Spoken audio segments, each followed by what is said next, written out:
Të dashur teleshikues të televizionit të shqiptarëve të Amerikës, lavdi të rënëve të Shteteve të Bashkuara. Sot është Memorial Day, dita e përkujtimit.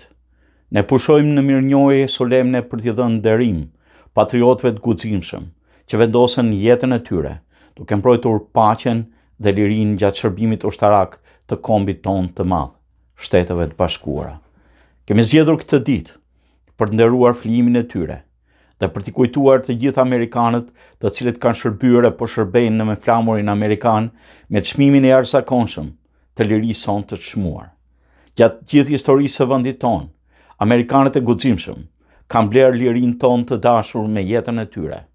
Në 151 varrezat tona kombëtare, shërbejnë si vendi i fundit i pushimit për miliona njerëz, përfshirë veteranët nga çdo luftë e konflikt, shumë për të cilëve vdiqën duke shërbyer vendit tonë. Ne mbetemi në detyrë për t'i nderuar ata që bën sakrificën e fundit në emër të vendit tonë, për t'i kujtuar ata me mirënjohje dhe krenarit patundur, të rënët, të dashurit tanë të shmuar, miqt, fqinjët, qytetarët tanë, shqiptarë amerikanët, nuk meritojnë asgjë më pak se sa një mirënjohje e jashtëzakonshme. Kjo është një ditë e përkujtimit për ata burra e gra që dhanë jetën e tyre duke shërbyer Shteteve të Bashkuara. Kjo është një ditë e madhe për të nderuar dhe veteranët e luftës dhe amerikanët e famshëm patriot duke vizituar monumentet e tyre në Washington, në varrezat kombëtare në Washington, në Shtetet e Bashkuara, në të hënën e fundit të muajit maj, cila është ditë e shënuar kombëtare. Dhe sot është 31 maj dhe njihet si dita e përkujtimeve, dita ku nderohen të gjithë ata që dhanë jetën për vendin e tyre. Presidenti Biden shënoi fillimin e fundjavës së ditës përkujtimore duke vizituar trupat e duke falendëruar familjet ushtarake për sakrificën dhe shërbimin e tyre të vazhdueshëm. Ju jeni shtylla kurrizore e Amerikës, tha Biden të premten gjatë një ndalese në John Base Langley Eustis në Virginia me zonjën e parë Jill Biden. Biden përsëriti vendimin e tij për të tërhequr trupat nga Afganistani më vonë këtë vit pas një lufte 20 vjeçare dhe nderoi burrat e gratë që ishin vendosur atje shumë herë si ata që paguanin sakrificën më të fundit. Ne kurrë nuk mund ta paguajmë atë borxh, tha Biden. We owe you. Po unë ju premtoj këtë, për gjithë familjet Gold Star në të gjithë vendin, ne kurrë nuk do të harrojmë, kurrë. Biden tha se kërcënimet ndaj Amerikës kanë ndryshuar që nga sulmet terroriste të 11 shtatorit. Shtetet e Bashkuara do të azhurnojnë qëndrimin për sigurinë, për të pasqyruar realitetin e ri. Gjasat e një sulmi nga Al-Qaeda apo ISIS nuk do vinë nga Afganistani, tha Biden, por nga 5 rajone të tjera të botës që kanë dukshëm më shumë prani të organizatave terroriste.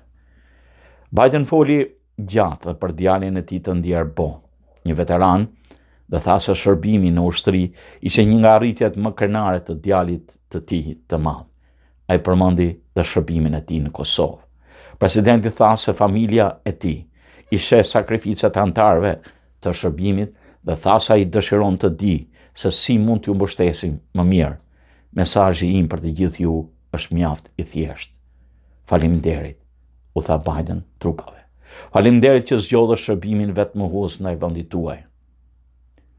Në Washington sot po zhvillohen një numër ceremonish, e ndër më të spikaturat janë ceremonitë e vënies së kurorave përkujtimore në përmendoren e veteranëve të vetënjamit të luftës së dytë botërore si dhe tek monumentet e forcave ajrore dhe detare. Në qytetet të mëdha të vogla zhvillohen një numër paradash përkujtimore ndoshta i kufizuar këtë vit për shkak të pandemisë. Në Washington është bërë traditë parakalojnë mijëra motocikleta në një paradë veçantë që njihet si gjëmimi rrokullitës. Kjo ditë e re e javës së fundit të muajit maj, që përkon me Memorial Day, po shënon ashtu dhe fillimin e stinjës së verës në kryeqytetin e Shtetit Bashkuar në Washington, disi në shumë shtete të tjera. Festohet së bashku me familjet të cilët zgjedhin të festojnë në vendet veçanta në natyrë, edhe me masat e duhura këtë vit. Ne duhet të ruajmë trashëgiminë e anëtarëve tanë të shërbimit në mënyrë që fëmijët tanë dhe niprit tanë të kujtojnë sakrificat e forcave tona të armatosura. Si pjesë e kësaj përpjekje, Departamenti i Çështjeve të Veteranëve po punon për të mbajtur kujtimet e heronjve tanë të rënë në ikja në armëshim.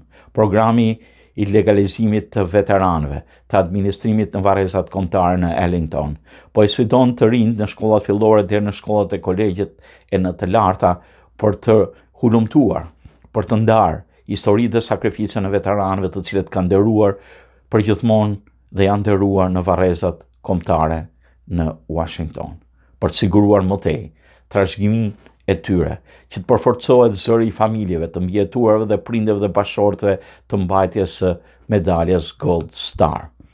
Sakrificat e të rënëve janë të shenjta. Ata kërkojnë nderim dhe mirënjohjen më të thellë të kombit tonë. Në këtë ditë, le të bashkojmë dhe ne në lutjet për paqe të përhershme në botën tonë të trazuar në mënyrë që brezat e ashëm të gëzojnë bekimet e lirisë e të pavarësisë. Kongresi, sipas ligjit publik 106/579, cakton orën 3 kohën lokale si një kohë që të gjithë amerikanët të nderojnë në mënyrën e tyre monumentin kombëtar të përkujtimit. Gjatë luftës, 9 milion ushtarë u vranë dhe rreth 20 milion u plagosën. Llogaritet të jenë 5 milion civil që humbën jetën.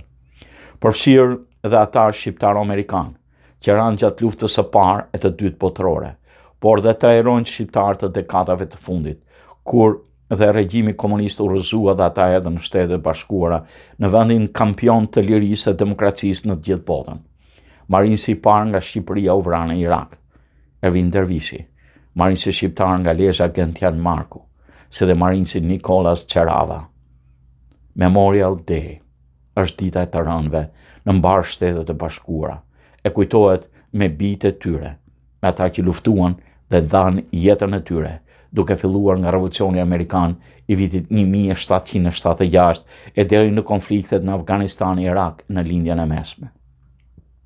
Në mesin e qindra mirëve e heronjve, që ranë dhe u flijuan për flamurin e Shteteve të Bashkuara, gjenden dhe emrat e 3 heronjve shqiptar amerikan, që të 3 21 vjeçar, të cilët do të kujtohen përjetësisht në nderim të atyre që dhanë jetën në Shtetet e Bashkuara. Sot këta shqiptar kundrohen me domethënie të veçantë. Marinësi nga Shqipëria u vra në Irak, Ervin Dervishi, ishte 21 vjeçar dhe erdhi si emigrant në Shtetet e Bashkuara. Gjithçka ndodhi 20 gusht atij viti, ku shënua dhe viktima e parë shqiptare në Irak. Dervishi ishte duke bërë shërbimin e tij në pikë kontrolli të trupave amerikane, bashkë me disa ushtarë të tjerë po patrullonin makinë ushtarake, por brenda pak sekondash, në makinën e tyre shpërtheu një granat e cila është lëshuar nga një person që ishte shumë në distancë në makinën që po kalonte. Granatellsi i ka shkaktuar vdekjen 3 ushtarëve amerikanë që po patrullonin aty, bashkë me 21 vjeçarin shqiptar dhe plagosjen e 6 të tjerëve. Granata që kushtoi jetën edhe 4 personave i ka zënë në befasi ushtarët, të cilët po kalonin në një zonë të populluar. Madje ka pasur dhe shumë të plagosur irakian. Ka qenë një lotari amerikane e fituar në vitin 1999 në Shqipëri nga familja Dervishi që solli Ervinin dhe familjen e tij në Teksasin Verior të Shteteve të Bashkuara. Kjo familje, si dhe shumë familje të tjera shqiptare, u nisën me ëndrrën e tyre për një jetë më të mirë. Falet në një sponsorizuese që i Shteteve Amerikane, ata mundën të jetojnë në një zonë të Teksasit Verior. Familja iku në vitin 1999, ku vendi ishte përfshirë thellësisht në dramën e shqiptarëve të Kosovës, e shteti i Am Shqipëria, që lindi dhe u rriti efektivin e ushtrisë amerikane, 21 vjeçarin e ka shpallur dëshmor të dheut. Po kështu dhe Gentian Marku, një bashkë qytetas nga Michigani, ishte 14 vjeç kur preku tokën e premtuar dhe dinte vetëm 4 fjalë anglisht. Ashtu si shumë të rinj, djaloshi nga Lezhë kishte shumë ëndra që synonte të realizonte në Amerikë, por më e madhja për të ishte të bëjë marinësi ushtrisë amerikane. Dhe rruga e Gentianit për të realizuar një gjë të tillë kishte marrë jetë qysh në vitin 97, kur babai i tij fitoi të drejtën e emigrimit në lotarinë e vizave amerikane për të transferuar më pas me familjen në Shtetet e Bashkuara.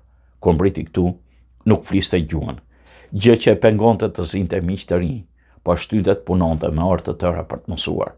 2 vjet më parë se t'ikte nga kjo jetë.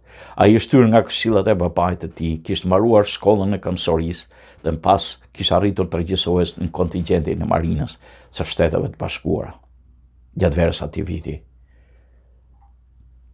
ai kreu dhe një stërvitje në bregdetin e Durrësit. Në radhë të saj bënte pjesë edhe Gentiani, i cili veç detyrave të tjera kishte ndihmuar në përkthim gjatë vizitave zyrtare të ushtarakëve të lartë dhe liderëve të qeverisë shqiptare. Djaloshi nga Lezhë kthehej në Shqipëri me një anglishte më të rrjedhshme, por mbi të gjitha kishte arritur ëndër të tij për të bërë marines i forcave amerikane. Përveç vlerësimeve të njerëzve, Gentiani kishte merituar dhe vëmendjen e prorëve të ushtrisë, të departamentit të mbrojtjes, Defend America, nuk kishte hezituar të shkruante një profil për djaloshin shqiptar. Pjesa më e bukur e të qenit marines është nderi që quhesh me këtë emër. Jam të shumt ata që nuk janë marines dhe preferojnë ta quhen veten tillë, po janë të pakt ata që kanë kurajen për ta provuar këtë vetë. Teksa pushtohej nga emocione të shumta për rikthimin në dhe, ai kishte lënë Shqipërinë në moshë mjaft të vogël dhe as që nuk i besoi që ishte rikthyer me ëndrrën e tij të bërë realitet, edhe pse ëndra i kushtoi jetë, duke larguar i ri. Kur Gentiani fliste për New York Times, 7 ditë përpara se të binte në luftë, djaloshi shqiptar Gentian Marku do të përmendej nga e përditshmja prestigjioze amerikane New York Times.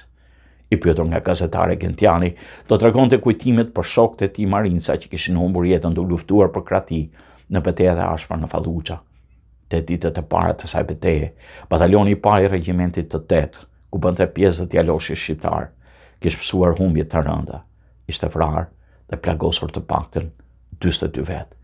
Në këtë betejë Gentiani kishte humbur dhe një nga miqtë e tij më të mirë, reshterin Lonnie Wells, vdekja të cilit e kishte i dhëruar pa mas djaloshin shqiptar. Ai ishte një shok mjaft i mirë, i pëlqente shumë të luante me letra, deklaron për New York Times Gentiani. Ndoshta as ai vet nuk priste të pasonte të njëjtin fat me mikun e tij.